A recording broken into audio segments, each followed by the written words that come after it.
Welcome to Daily Pulse, where we keep your finger on the pulse of the latest breaking news and the news they're keeping from you. A quick reminder to head on over to Rumble to watch our full show. If you're not subscribed to our channel yet, do so immediately to catch our no holds barred reporting brought to you by the Vigilant Fox and Zeee Media. Tonight, an admission that data centers are coming up so aggressively because of a global reset that's about to occur. A new poll shows Ed Galrine, a candidate funded by a reported associate of Jeffrey Epstein, is now in the lead against Thomas Massie. And nearly 50,000 people in the Lake Tahoe area have been told, no more electricity for you. The data center needs it. Let's get into the Daily Pulse. The Milken Institute Global Conference 2026 just took place in Beverly Hills, California. During the conference, we saw some really shocking admissions from those who we're told we just need to accept rule over us now, BlackRock and co. And the admissions weren't shocking because we aren't aware of what they're doing. They were shocking because they just come out and say it out loud now. It does not even matter to them. These people are now comfortable openly telling us they are destroying rural farmland, kicking people out of their homes, forcing AI and data centers onto us simply because they're doing a global reset now and they need to control us with digital currency and AI. This is literally the message. We're steamrolling humanity so we can control every aspect of your lives. And furthermore, we have to take additional measures to stop quote unquote domestic terrorists from opposing this hostile takeover we're doing. So we'll show you a few clips from this conference. Here's one. Canada's Warren Buffett, Bruce Flatt, CEO of Brookfield Corporation, says they've been planning a global economic reset by quote unquote rewiring the world economy into an entirely new system, creating a new world economy. He says the main goal is to lay the foundations for AI and massive data center infrastructure to basically rewire the world for the new economy that's coming. We're just rewiring it. Here, take a listen to how easily he says this. We have been, and we still are, and for the next 10 years we will be, rewiring the global economy to lay the networks that we laid before, which were highways, utilities, railways. And now we're laying cloud, artificial intelligence factories, and data centers. And on the fundamental basis, that's what's happening. So there will be $10 trillion from power, AI, factories, data centers, and fiber build-out laid to basically rewire the world for the new economy that's coming. And it's been slowly coming. Like it literally, you end up, things happen and you think they're too much, but we're just rewiring the world. And that's probably the most fundamental thing that's going on in the world. It's going to be the most important thing for the next 2 years. So I think the important thing is, don't think that this is it too much hype? Yes, there's always too much hype in some different thing, but we're just rewiring the world, and there's going to be enormous investment, and it's not 1 year, 2 year, it's 10. So where we used to care about infrastructure and actually helping people thrive and building railways and roads and fixing those roads, where we used to do all of that, we're actually not doing that anymore. We're just moving to AI, digital currency, the global reset. Did you pay attention to how many times he said rewiring there? Like treating the world as though it's some sort of an algorithm or a robot in itself, treating us like we can be rewired as though we're machines. I mean, this is the hubris of these people is unbelievable. And this is, again, mind you, happening while, as we've been reporting to you, families are being kicked out of their homes via eminent domain. Communities are being told these data centers are military operations, while these guys are telling us, yeah, we don't care about infrastructure or any of those things anymore. Yes, you're having your family homes taken from you. Yes, your communities are going to be destroyed. Yes, the noise pollution and the frequencies that are coming out of these data centers are actually going to drive you mad to the point where you have no choice but to actually move away if you want to survive what's happening around these data centers. Yes, all of that's happening, and we don't really care. We don't care. We're doing this because we're rewiring the world, and you'll shut up, peasant. That's the message. So this is Shadow of Ezra again saying BlackRock CEO Larry Fink declares a preemptive war against American citizens who fight back against his precious AI data centers, warning that people could use inexpensive drones. He admits that BlackRock will control nearly all of the AI data centers being built across the United States because the government cannot afford to buy them on its own. And he says we have to relook at all forms of security. And he says, could it be domestic terrorism using a $3,000 drone? And I will just say that this is also less about people fighting back against his data centers and more just about, in my opinion, we can't let, we are creating all of this tech, the quote unquote elites are going to have access to it, and we can't let regular people actually benefit at all from our technology. That's what I think this is more about. But also the preemptive domestic terrorism classification. If you dare to have any of this technology, which could actually in some ways be used for good and human creativity and whatnot, you're a domestic terrorist. You just have to live there with nothing and have your carbon credits doled out to you. And if you complain, you're a terrorist. That's kind of what vibes this is giving. But let's listen to this clip. But now, because of drone warfare, we have to relook at all forms of security and the need for rebuilding the GCC region, to rebuild it so that it's going to be in a position where it's not going to be obstructed by drone warfare. So many more things are going to have to be underground.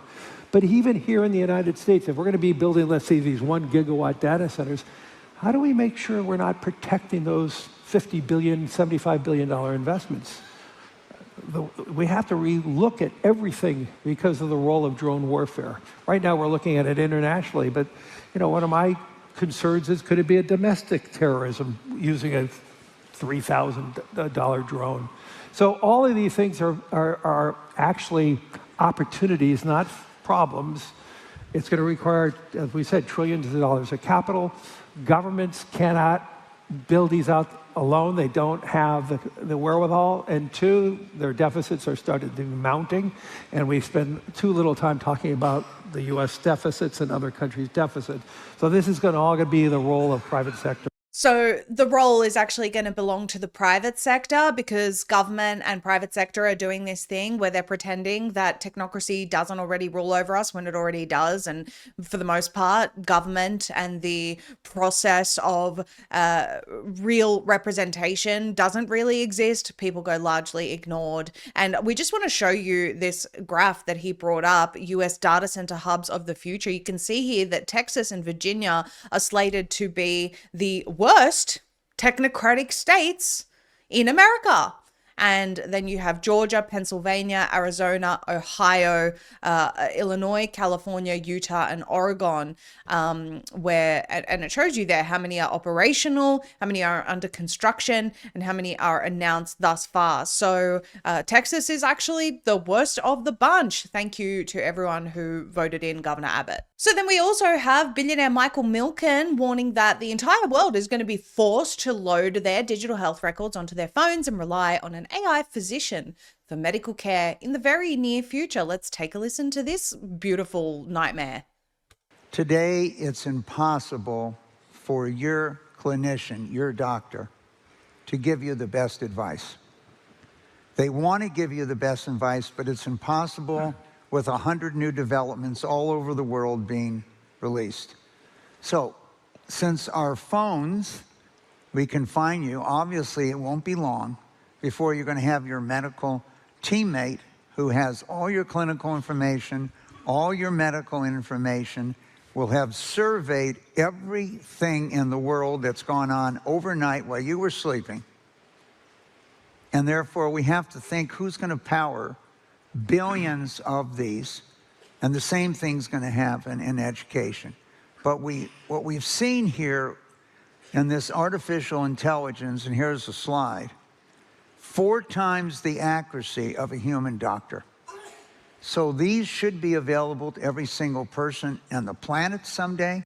So Michael Milken, and someone's posted a close-up of his head here, is telling us that AI is going to replace doctors. And by the way, we have 4 times more accuracy than doctors achieved by Microsoft, and we can prove it by this slide we created here, which has a picture of a cartoon doctor looking down at a diagnostic tool versus our, I mean, it is It is clown world, except for the fact that they are absolutely serious. They are telling you openly now, AI is going to replace you. AI is going to replace doctors. He mentioned their teachers as well. Absolutely every industry that we could possibly replace with AI to displace as many people out of employment that we possibly can, while we drive them out of their rural communities, while we drain the energy and the water out of their area, as many people as we can possibly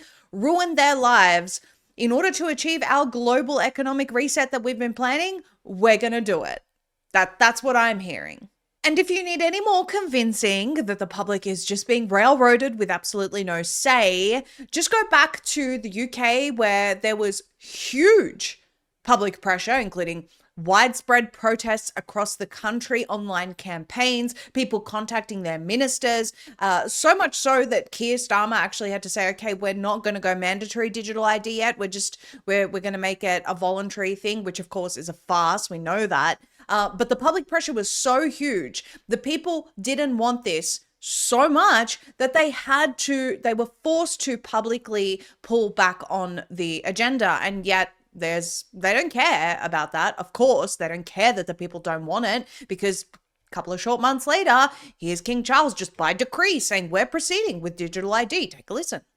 My ministers will also proceed with the introduction of digital ID that will modernize how citizens interact with public services. In 2026, where we have propaganda from every side about equality and equity and equal rights, colorblind meritocracy, and all of these other things that we're all equal and so on, here we have a king dressed like this telling the plebs, the commoners, you and me, that you must now submit to a digital ID.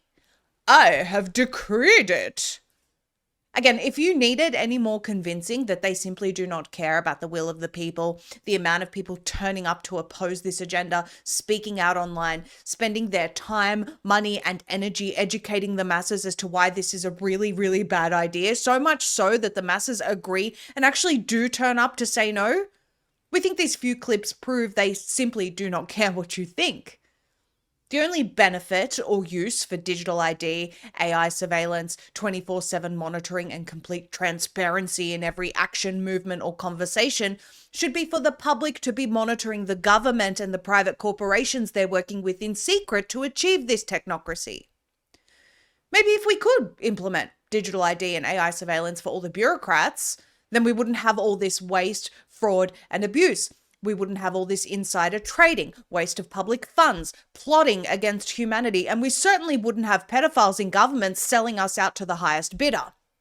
So rather than you look at the public's activities, where they're going, where they spend their money, who they talk to, what they look at on the internet, maybe we should introduce a new bill that, yes, we support 24/7 surveillance of all of you, government and bureaucratic class. The bill is limited to you and only you, and never to be turned on the people. And furthermore, you must all live in smart cities designated for only you and people like you, surrounded by data centers that will hum inside your brains for the rest of your days.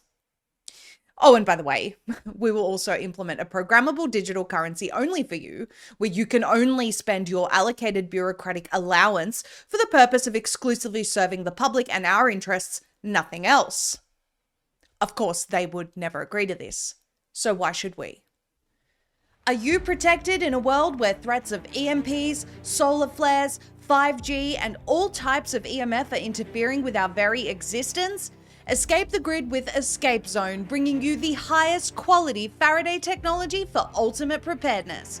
Choose when and where your devices are detectable. Faraday bags protect you from EMPs, car theft, card and device skimming, identity theft, tracking, Bluetooth, and GPS.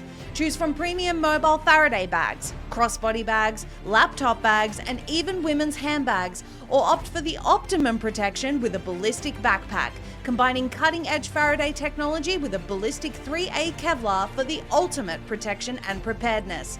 Now you can also protect from EMF with their top-notch EMF beanies and blankets, shielding you from some of the most harmful frequencies in our environment.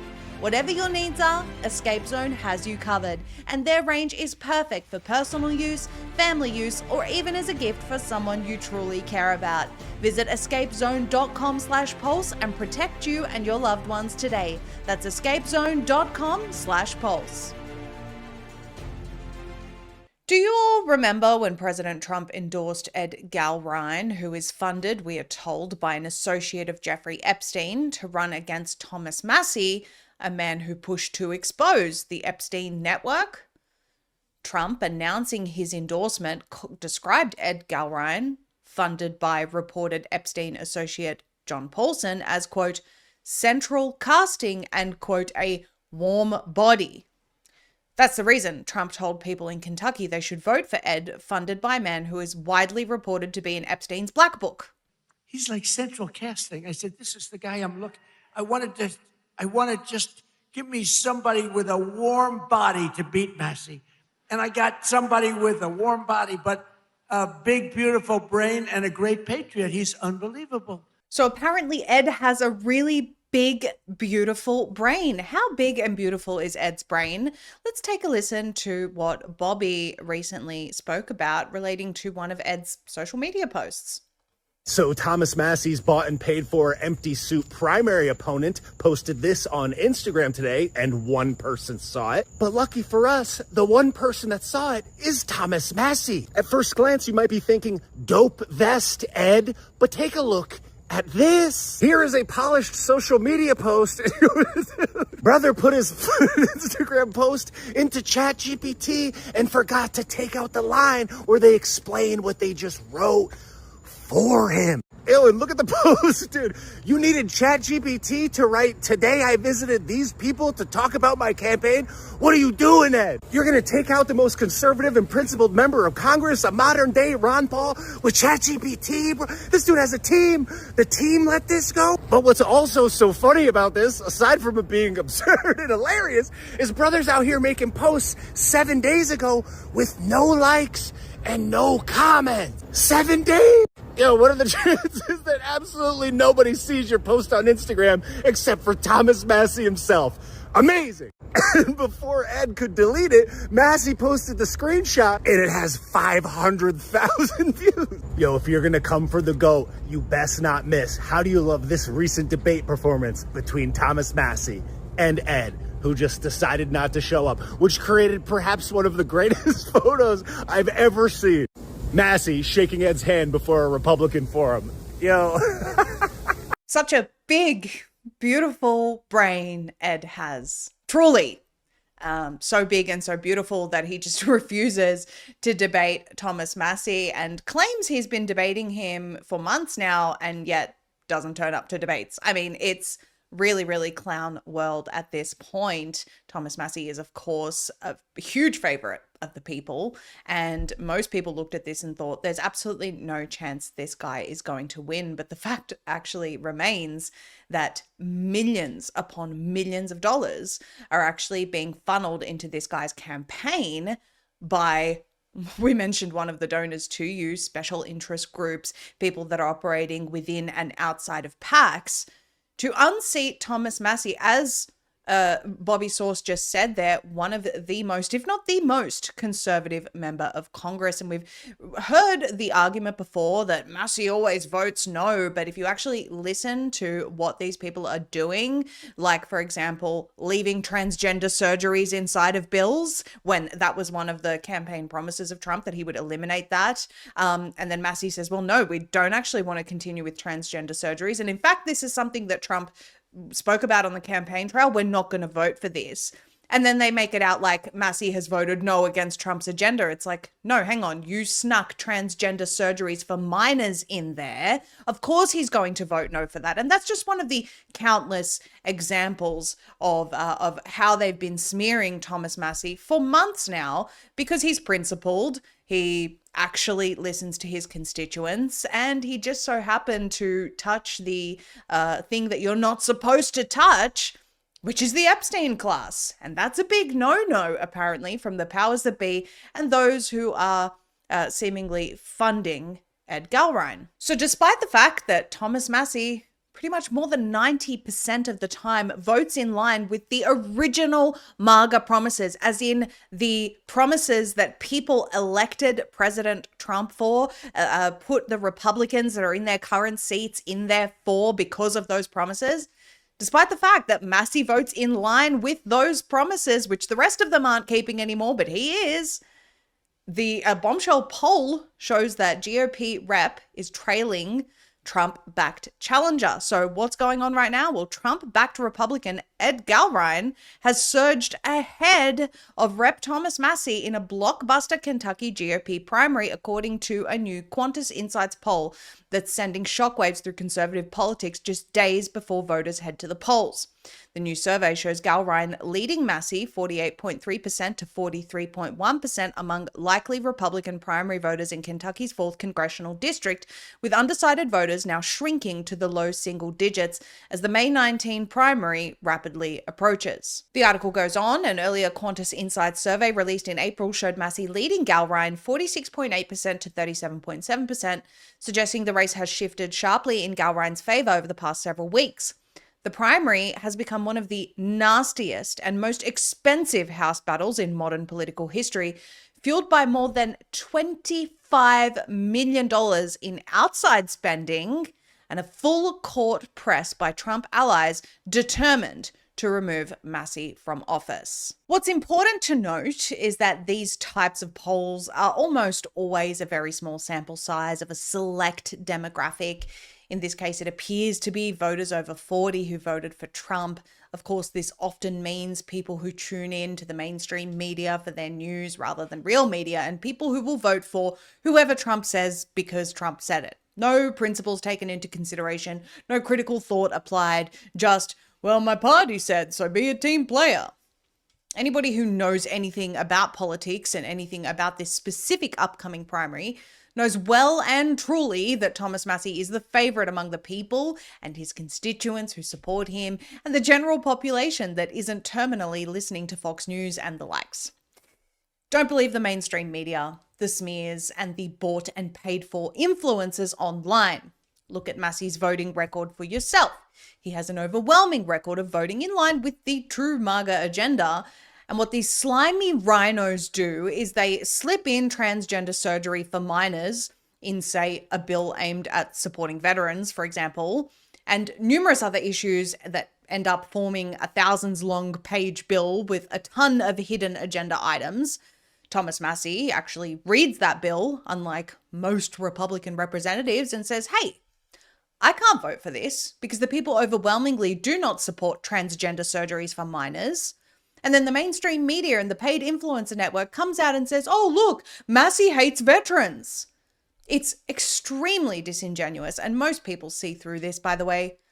The fact that the opposition is teaming up with lobbyists and donors to throw this huge amount of money against him shows that they need it if they're even going to stand a chance of beating him. And one more thing on Ed's donors. We're talking about donors who reportedly are actually hugely supportive of Democrats on record, have poured ungodly amounts of money into pro-LGBTQ propaganda, and at the same time have no real political allegiance, Republican or Democrat or anyone for that matter, other than who is going to serve their greater agenda at any given time. Content creators from all over the country are gathering this week in Kentucky to push Massie over the line. This is a really exciting story, which we will cover in more detail tomorrow. If the biggest banks and institutions are going hard after Bitcoin exposure, actively launching products and positioning for the future, why wouldn't you take the same bet they do? Let's look at the facts. Morgan Stanley and Goldman Sachs are in. Corporate treasuries are stacking, and the forces driving people to crypto, institutional adoption, inflation, and declining trust in the system aren't slowing down. If you're interested in Bitcoin but not sure where to start, Block Trust IRA makes that first step simple. Their crypto experts walk you through your goals, review what you have, and handle the complexity so that you don't have to. Block Trust IRA is powered by Animus Technologies, an AI trading system featured as Bitcoin Magazine's #1 crypto technology platform and winner of their 2023 trading competition. They've stripped away the usual friction, no setup fees and no monthly fees, and just 0.14% trading fees, so more of what you earn stays invested. The team brings 30 plus years of combined experience and has already processed over $300 million in IRA transactions, backed by up to $200 million in custody insurance, multi-key security, and fully offline storage. Their AI Bitcoin alpha strategy has delivered 657% versus 400% for buy and hold, showing what's possible with a data-driven approach. It's simple to set up, secure, and built to help maximize your retirement with the tax advantages of an IRA. To learn more and take the first step, go to dailypulsecrypto.com. That's dailypulsecrypto.com. Nearly 50,000 people in the Lake Tahoe area have been told that their utility is simply going to stop providing power to them because it's redirecting that power to data centers. So you save up diligently your whole life, move to a beautiful area. The government, which is supposed to use your tax dollars to protect you, gives data centers and their funders complete immunity. And then through special little deals with the utility companies, you're told, well, too bad, starve and die, peasant. This is really happening. People are being discarded like inconvenient waste. And you may say, well, just move out. Oh, okay. How much will your house be worth if you try and sell it after everyone knows there will no longer be access to basic human needs there anymore? Seriously, tell me, as a reasonable person, how a headline like this is going to allow you to sell your home for a reasonable price. Nearly 50,000 Lake Tahoe residents have to find a new power source after their energy source looks to redirect lines to data centers. The article reads, Lake Tahoe doesn't know where its power will come from after next ski season, and it's a major problem for the 49,000 residents who call the region home.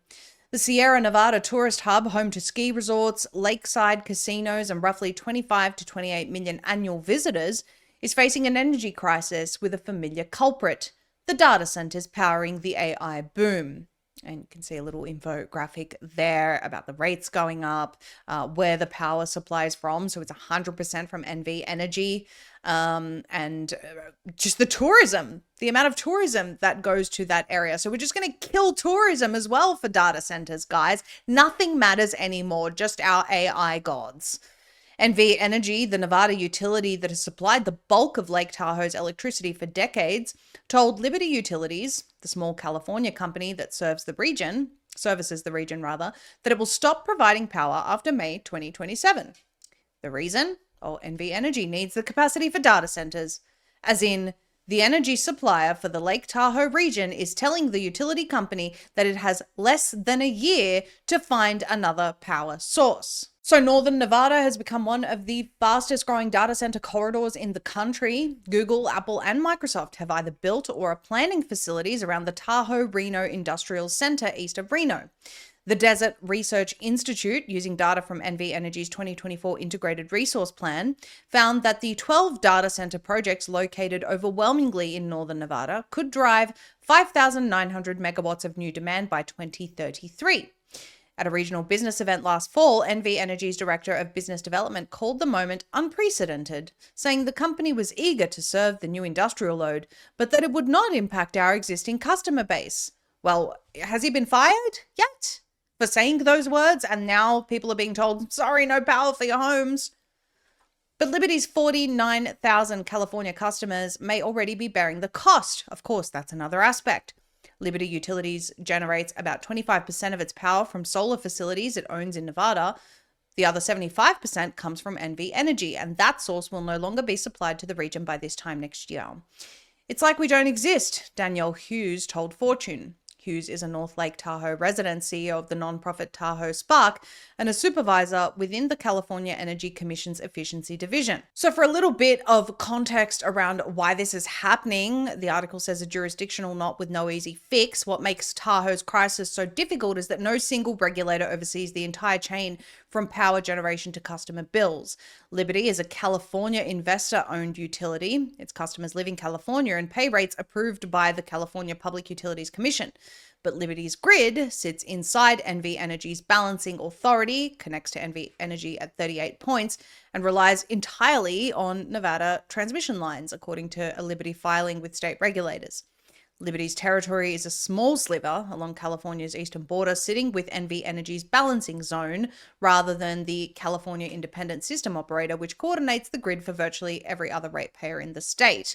Building a direct connection to California's grid would require a new transmission line west over the Sierra, a project Liberty president said would cost hundreds of millions of dollars with significant land impacts. The point some people are making is, why should one jurisdiction be responsible for the other? And sure, that point can be made and argued over.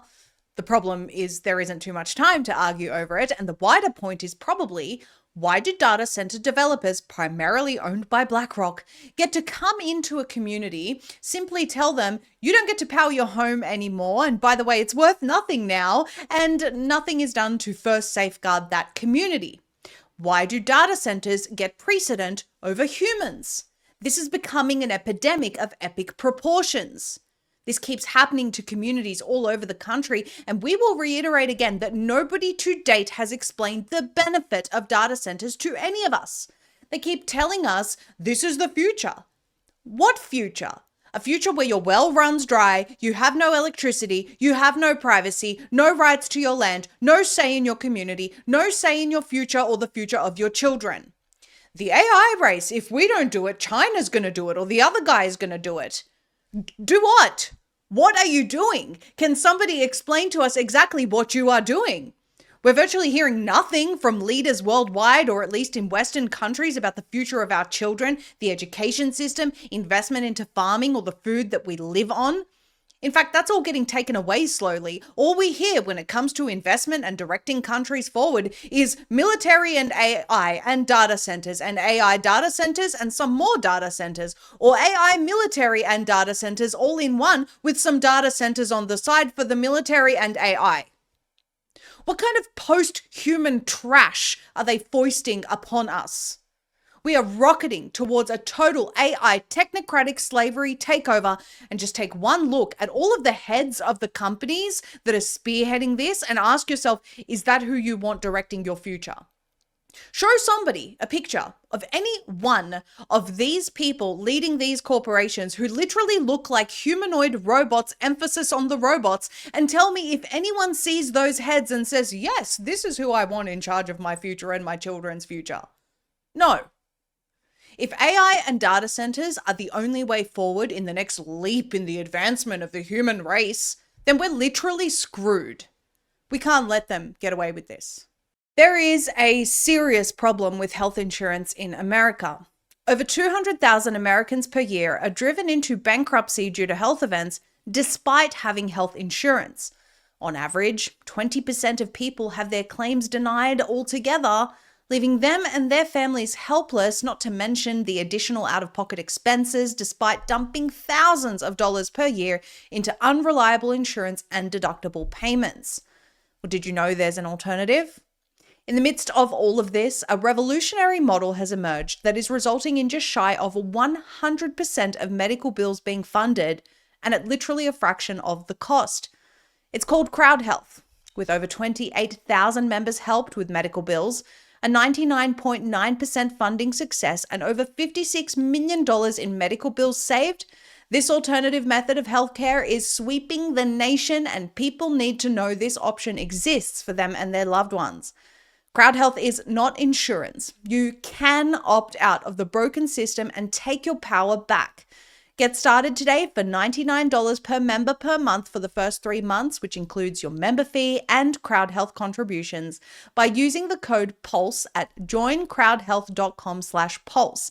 That's joincrowdhealth.com/pulse. Remember to use code PULSE. Thank you all for tuning in tonight. A reminder to make sure to follow us on Rumble if you're not already. Zeee Media is the channel where you will find us broadcasting every weeknight at 7 p.m. Eastern.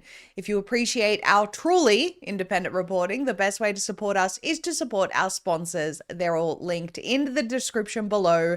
Genuinely good businesses that care about humanity and our future, and supporting them supports us. So head on over to the links in the description below.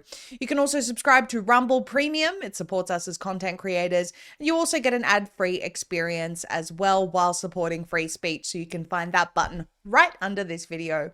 We'll see you tomorrow night at 7 p.m. Eastern. Good night.